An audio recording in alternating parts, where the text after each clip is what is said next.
Phone, wallet, keys. That's the key. Literally, that is the key. But the Tesla guys. All right. Yeah, just gonna work from home the rest of the day at my house. Gotta grab this. Gotta return some Verizon stuff, and we're off.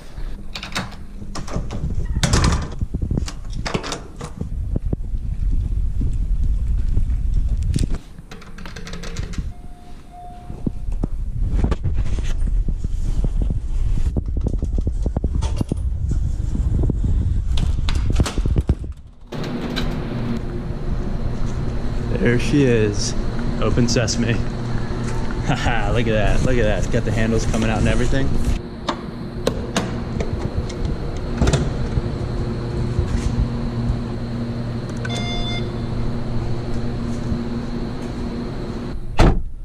All right, guys. Pin to drive. See, this is the key right here, guys. Enter pin to drive. So recently there was a video on YouTube. I think it was in London or the UK, somewhere. These two guys basically were able to use like an iPad and an iPhone to capture. So I have the like the auto present handle. So basically it unlocks upon approach of the vehicle. And what they did is they used that iPad with some software and code and whatnot in there to effectively boost the range of the key fob. So they sort of walked around the outside of the house and the iPad boosted that signal to the iPhone, and that guy with the iPhone was standing next to the vehicle. We're able to get in and actually steal Model 3, I think. So the key is having, if you have that enter pin to drive, they would still have to enter a pin in order to move the car. If you don't know the pin, you can get in with the key, but you can't drive the car. So it is nice to have, and you can disable the feature by putting the car in valet mode. But obviously the car has to be unlocked. In order to put the car in valet mode, you then have to put your pin in again to put it into valet mode. So it's not too big of an issue. I don't know what happens though if you don't remember your PIN.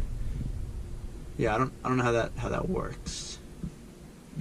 I don't know. Maybe we'll figure that out and I'll let you guys know. I'll be dreaming. I'll be dreaming. I'll be dreaming.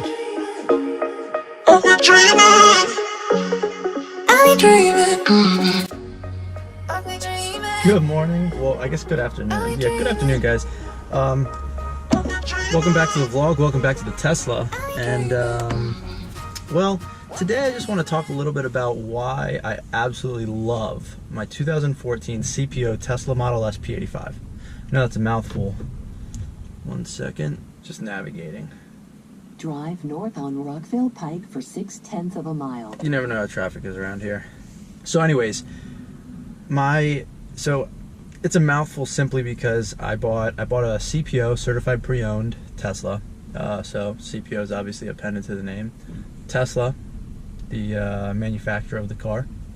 And then you get the Model S. You have Model S, Model X, Model 3. And then P85, which is the, I don't know what that's considered. The level, the trim of the Model S. So the Model S P85. So P85 means performance, 85 kilowatt hour battery. Most of you know that. For those who don't, now you know. Performance just means that it's tuned, so it's slightly faster. They allow you to use more of the energy in the battery pack. It is only rear wheel drive. It would have a D at the end if it was all wheel drive car. D stands for dual motor. I have a single motor. And yeah, 2014 car. This car currently has 87,020 miles on it. I bought it with 72,989 miles ish, maybe somewhere around there. It was just under 73,000. So I've put roughly 14,000 miles on the car. I hate getting out of these parking lots. They are dicey.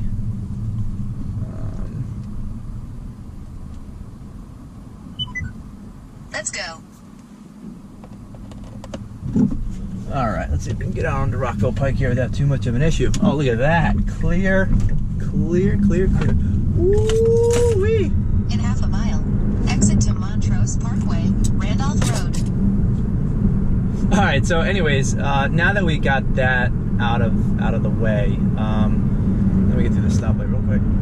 Okay, so yeah, so I obviously have a Tesla Model S, and in this video I just kind of want to talk a little bit about why I love this car. So first thing is, well, quite obviously, the fact that there's instant torque available from zero. Because it is an electric motor and it's just a fixed gear, you have the available torque and power of the battery, I guess it would be. The battery and drivetrain, how it's all set up, instantly.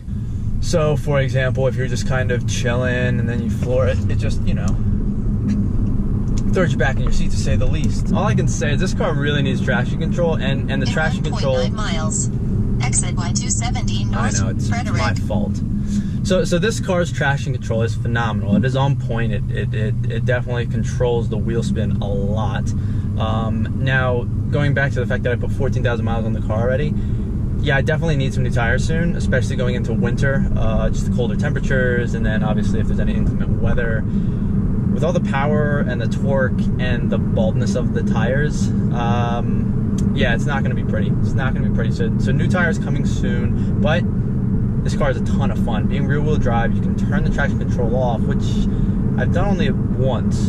Didn't really do anything crazy with it, but I think we're going to have a nice video coming soon before I get new tires turning the traction control off, because obviously.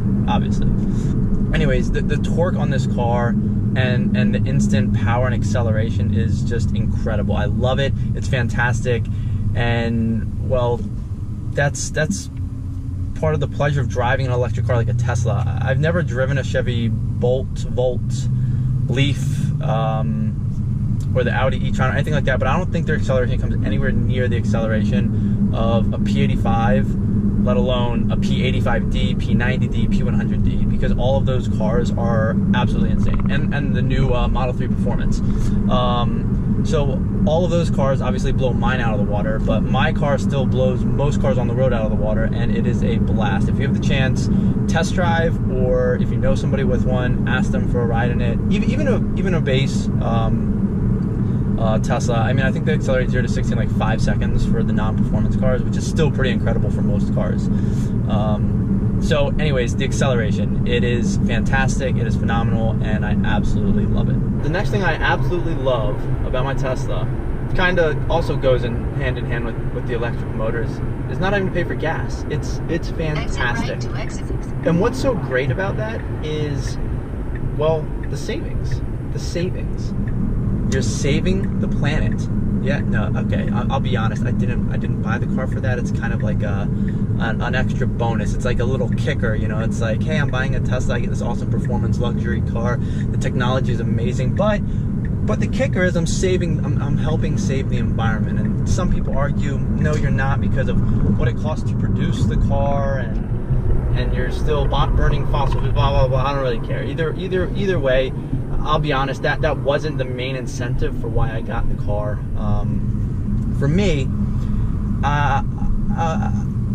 there were a lot of factors when I was looking at a car, but the biggest thing was I could get a CPO Tesla P85, which is really quick, awesome performance, awesome like capacity. You know, you can seat 5 in here, technically 7 if you count the 2 rear seats, which I do have, in a sedan, which is wild. And then on top of that, just the cargo room. Let me get back to the point. The second thing that I absolutely love about the car is the fact that I don't have to pay for gas. And not having to pay for gas is pretty incredible. Like, so just thinking about it, right? In the 8 months that I've had this car, I've put 14,000 miles on it in 8 months. Turn left on Darkstown Road.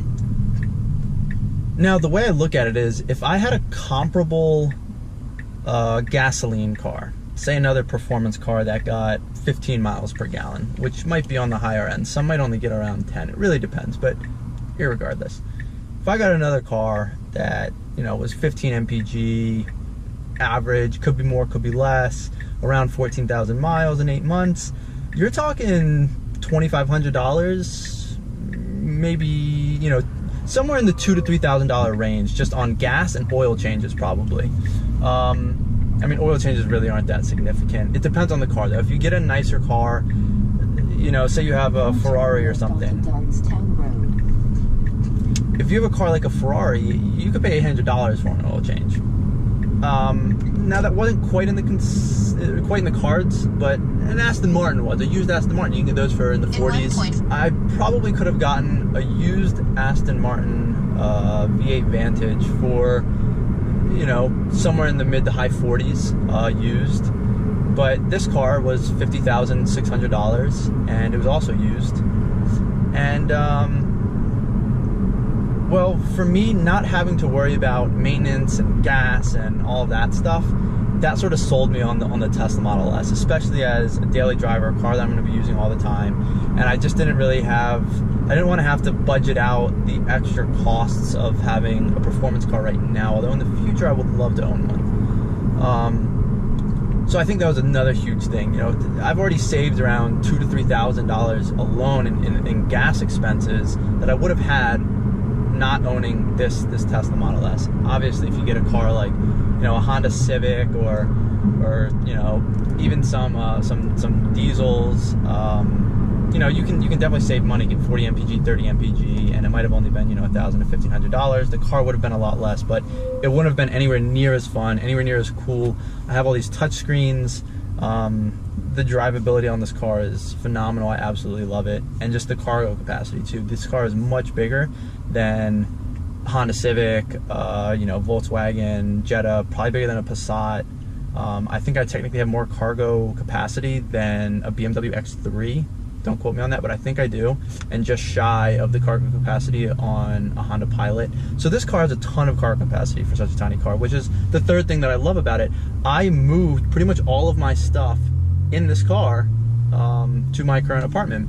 Granted, that didn't include some of the furniture, although I did have the whole bed frame in here with all of my clothes and random other things, but it fits a lot. It fits a lot, and it wasn't completely packed, but you have the front, you have the trunk. Obviously, it's a hatchback. The seats fold down, so you have a ton of space in here, which is fantastic. In addition to saving a ton of money on gas, some people might say, oh, well, you gotta plug it in at home, and that costs money too. You're right if you have to pay for electricity at home. You see, when I was commuting to my boot camp downtown, or I guess in DC, I was staying at my parents' house. I moved home from New York. I was living back at my parents' house for a little bit, so if I did plug it in at home, yeah, I was technically using their electricity. However, I barely plugged it in at home, and the reason is, when I was commuting downtown, I was going to do that commute no matter what, whether I was in this car or a gasoline-powered car. And in half a mile, turn left on Travilla Road.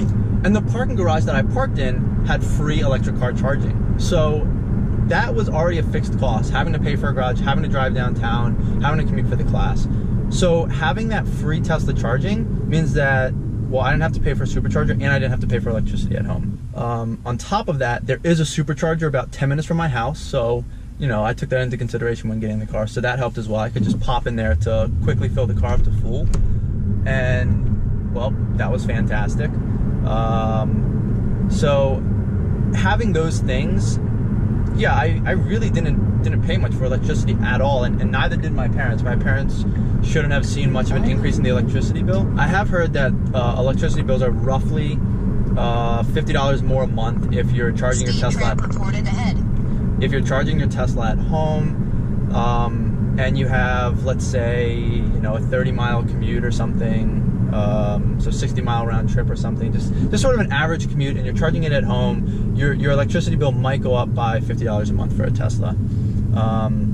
So that's really not that bad. However, also now, in my apartment building, I have free charging, and at my work, I have free charging. So I can charge at either of the places for free, which is awesome.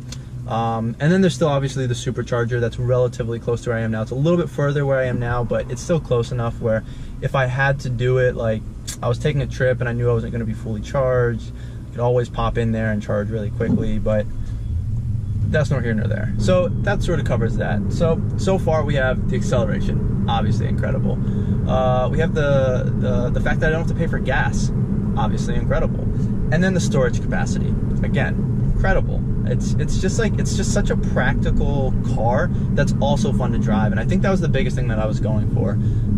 Supercars, hypercars, they're awesome, And I definitely still want one day, and would, you know, sacrifice everything to have one, aka, you know, the practical nature of it, you know, having to pay more for it, but it needs to be a point where I know that I'm comfortable affording it.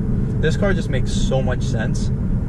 Yes, it's double the cost of, you know, a Jetta or a Honda Accord or Civic. But I mean, if you look at it, right, like a fully loaded Honda Accord is probably going to be mid to high 30s. If you pay an extra, you know, $10,000 to $15,000, you can get this, a used Model S P85. And I think they've only come down in price since I bought my car. And the reason is because people are trading in their older cars that don't have autopilot, don't have dual motors, all-wheel drive, and they're getting the Model 3s, they're getting newer Model S's and Model X's. So there's a ton of these for sale, whether it's through Tesla and their CPO program, or it's just online through used dealers, which isn't great for me because it's gonna hurt the depreciation cost on this car. I'm gonna lose money when I go to resell it. But if you also think about it, right, I've saved $2,000 to $3,000, so subtract that from the cost of the car because I don't have to pay for gas. So the fourth thing that I absolutely love about this car is the Tesla Supercharger network, because it has allowed me to do awesome road trips and be able to charge in a relatively quick manner.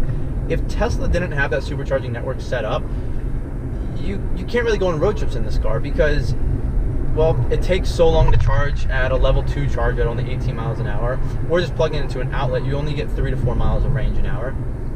And, well, you can't stray too far from your house because if there were no public chargers anywhere, there would be no way to charge unless you plug into an outlet, and that takes forever. That's not really feasible at all. So Tesla's supercharger network really makes these cars that much better than any other vehicles out there. And I think there are now more fast charging stations for other cars, but when these cars first came out, that was a huge selling point, and I still think it is. I think that the supercharger network is awesome, and then the fact that they have an adapter that's included with the car to also use non-Tesla supercharger chargers. I use the ChargePoint app, you can use EVgo. I think they're built into the Tesla Maps. Sorry for the sun, the glare, I know it's pretty bad. So all of that stuff is fantastic, and they do a great job of integrating the superchargers into the map, into when you navigate to go places on a road trip. The navigation tells you when and where to stop, which is fantastic. So like having that whole system built in, it really helps reduce range anxiety, and it just makes you feel more confident daily driving this car, taking it on road trips and all of that stuff. So